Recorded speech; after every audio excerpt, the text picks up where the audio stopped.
Why smoke detectors? Why not smoke detectors? That's really the case. Why hasn't there been any innovation since the 70s in smoke detectors, as far as I can tell? They look basically the same, they do basically the same thing, and they annoy you the same as they did in the 70s when I was growing up. You know, they beep at night, they'll beep and go off when you're cooking or maybe when you're taking a shower. When you look at these things, and a product that's mandated in every single state in the union, and you have to have 3 or 4 of these per home at least minimally. Why hasn't there been more innovation in this area? Why hasn't there been something that doesn't wake you up in the middle of the night when the battery is low? It just seemed totally obvious to us. Can you talk about your demographics or where the customers are you have now? Well, where we have now, so our customers today are in all 50 states. They're in Canada, every province. They're actually in 90 countries where we don't even sell. They're Nest Learning thermostat. So people either come to the US and take them somewhere into their home country, or they actually go on eBay and find some gray marketer who does that. So it reminds me a lot of like the iPod days and the iPhone days, the early days, when they weren't available in those countries. People came and sought out the technology and brought them to their home country. You brought up the comparison to the iPod. Is it really, I mean, it's just still a little bit unimaginable to me to compare such a device.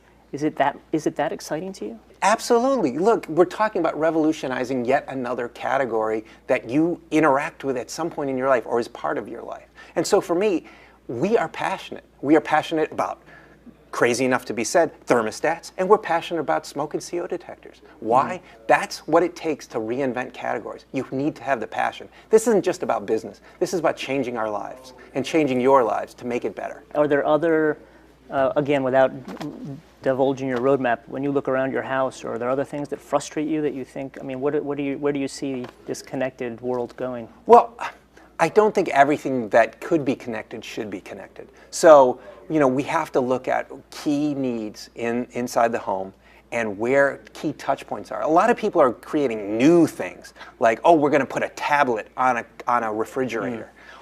To me, that makes absolutely no sense. You have a great interface with you at all times in your phone or your tablet you take with you. Why put another one on a refrigerator that you have to maintain and software update? It doesn't make much sense to me. So I think that you're going to see other products get this connectivity for energy data, for convenience data. But it was not going to all have displays in your face. They're just like Nest Protect. There's not a display there. It's about ambient information and bringing that information and combining it into an app like the Nest app. I think you're going to see many more products inside the home get embedded technologies, not necessarily in your face. Heads up, there's smoke in the dining room. Here's a weird one. How did you pick the voice? We didn't just pick one voice.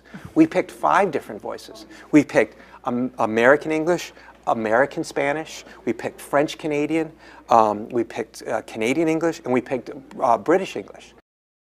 Smoke alarm hushed.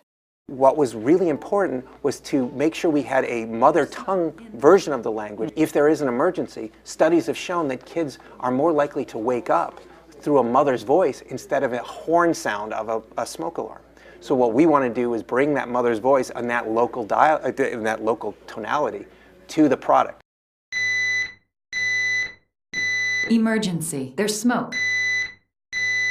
Are there things from Apple that you've carried over to Nest, or things like culturally, or ways you come up with ideas, or things that you've taken from iPod times that you can show me?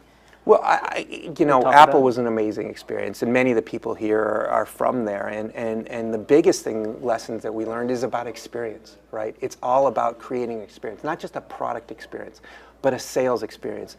How do you learn about the brand experience, about how people communicate the experience they have to their friends and family. At Apple, how you sell it, how you package it, how you unbox it, all of those things were all key to the experience and what we believe we're doing here at Nest.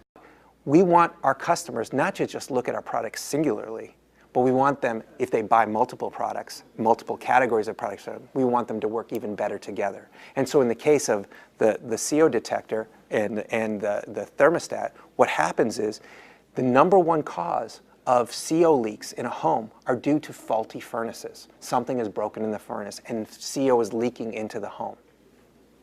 So what Nest Protect does is if it detects a CO leak, it tells a Nest thermostat in the same home to turn off. So hopefully we get the #1 leak, source of the leak in the home, shut off right away. So these are the kind of things that we can do better when they're all engineered and designed under one roof.